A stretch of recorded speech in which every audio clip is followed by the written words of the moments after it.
Good afternoon and welcome to the Modex ERP presentations on Dynamics 365 Business Central.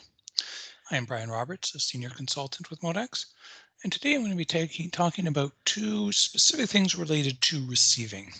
We're going to be taking a look at over-receiver tolerances, that is how to automatically receive, to allow at your choice receipt of more than you ordered.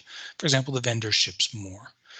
This is particularly useful if you are talking like bulk fluids or liquids, or if you're using like a weigh scale. And the second topic related to not directly receiving, but sort of problems with receiving is purchase return orders. You've received something, you've now discovered it's bad, you need to return it. The two topics are not directly related, but we've had a couple of questions about both of them recently, and figured I'd take a look at both of them so you can see how to handle both situations. So let's take a look at item setup first. We're going to be looking at the over receiving policies. On this item card in the inventory tab, we have an over receipt code. It's currently blank. Blank means no over receipt allowed. There's a couple of choices here. You get to define what these specific choices are. In this case, you can see that I defined two for this demo, 10%, 5% over. There's our percentage there. You could choose default here, which would allow you to set up a scenario where all items can be over received. And if you're using purchase approvals, you can have the over receipt require an approval process as well. In this case, I've got those turned off. So this particular item with the blank here, we do not have over receiving turned on. Just hopping on to the next item. This particular item, we do allow a 10% over receipt. In my demo database, I happen to be using chairs. Chairs is probably not something you want to do in real life, but as I mentioned, things like bulk products, stuff you weigh with a scale, things like that would be more appropriate. So let's go take a look at a specific purchase order. I set one up in advance so we can just jump immediately to the receiving process.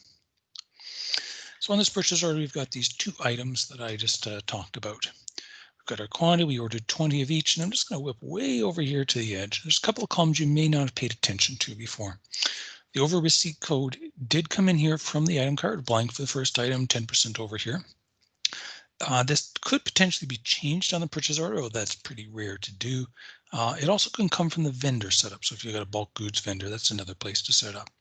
We'll also be looking at the over receipt quantity. In this case, it's 0 because we haven't done any receiving yet. On this purchase order, we've got our quantity of 20. Let me jump to the quantity to receive. So first of all, this particular line cannot be over received. If I type in 21 here, tab off, I get an error message immediately. We're just not allowed to over receive that.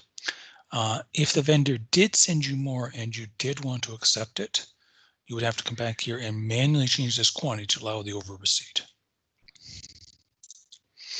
Just to clarify, that would be the purchaser doing that. The second line, I'm going to do the same thing. In this case, the receiver is entering the 21 we received.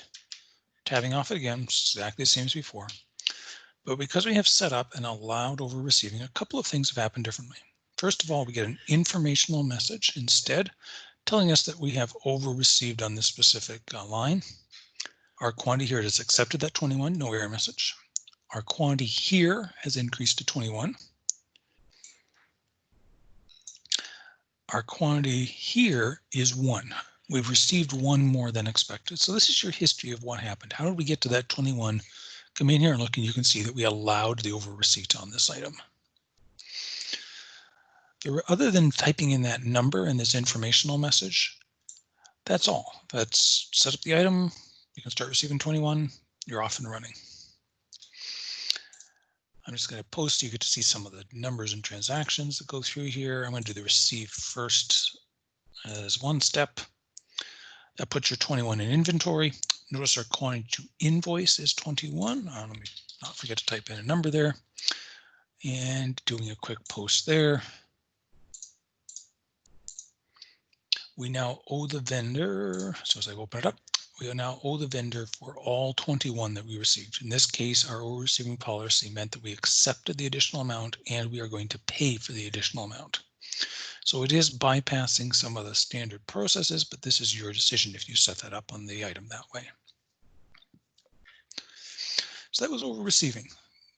Turn it on the item card, typically, sometimes on the vendor.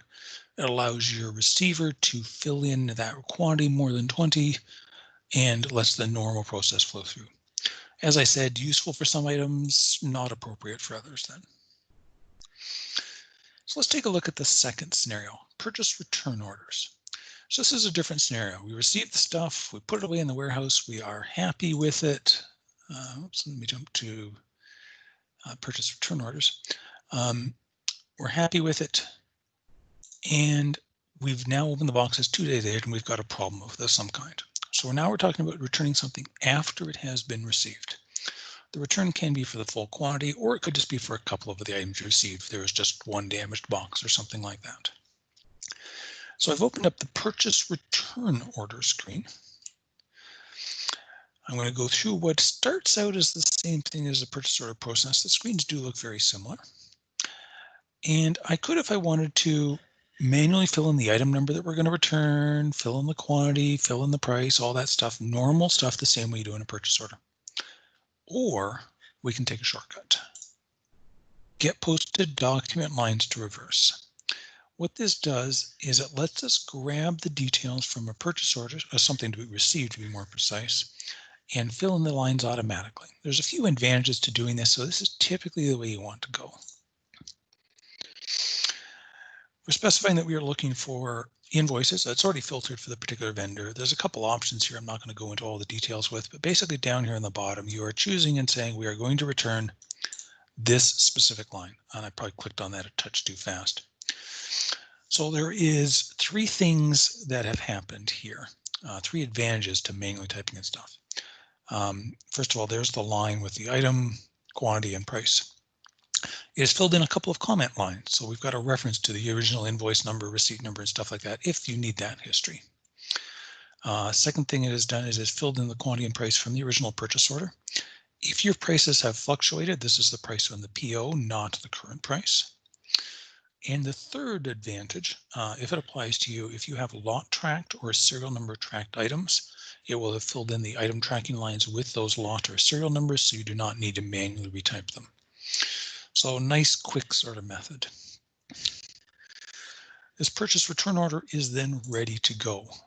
We can go through the shipping process and so on, and I'll do that in a moment. I did want to talk first, before we do those transactions, about an option here that is available. It's not commonly used, but sometimes it is useful. You're shipping 9 of these back. That means you're going to be 9 short. What do you want the vendor to do? You could, on this particular purchase return order, start filling in the same information here and throw in a quantity of -9. So we have our positive line here. This is a positive quantity for the return. And our negative quantity means that we will in a moment, create a purchase order for 9 more as a replacement. It does not have to be done on the purchase order screen. You can just do it in the plain regular purchase order, just manually put one in. It's sometimes useful if you want one document you can print that shows exactly what's happening, and then you would go ahead and move the move the negative lines, and this would make a new purchase order for you automatically. Sometimes it's useful to have it all in one place. It is your choice. The other option you could do is just let your inventory drop by 9 and let the planning process suggest buying 9 more at whatever the appropriate time is. So I just took out that line. I'm just going to do just the plain return. So as part of this return, we are going to physically ship these items back to the vendor. The process I'm going to show you would also apply if you were disposing of the items and still getting the credit from the vendor. So it might be a virtual physical shipment then. So a purchase order would say quantity to receive. This return screen says return quantity to ship. In this case, you would fill in the 9, and we will go ahead and post that. So we are posting the shipment back to the vendor. We now have a quantity to invoice. Despite the wording of invoice, this is going to be a credit memo. The vendor is going to give you a credit for the amount you originally spent. And just like when doing a purchase order, you have to fill in the vendor's invoice number. On a return, you need to fill in the vendor's credit memo number. And then you would go ahead and do a post of this. So despite the word invoice there, it is posting a credit memo that would be applied against the original vendor invoice, and you're expecting the vendor to give you your money back. Notice you've still got these reference areas. A credit, it's got details, matches up exactly. This is a purchase credit memo. You could do a credit memo manually, but doing it this way gives you all these reference numbers, gives you the history, everything's out of your inventory, no additional transactions needed. So that was the purchase return process, typically done after receipt when you later discover a problem with things. So we first looked at ways of handling over receipts and then the returns. If you have any questions about that process or want to discuss ways of handling other receiving issues, corrections, unusual situations, anything like that, please reach out to Modex Consulting. We'd be happy to assist you with those receiving questions or anything else in Business Central. Thanks for your time.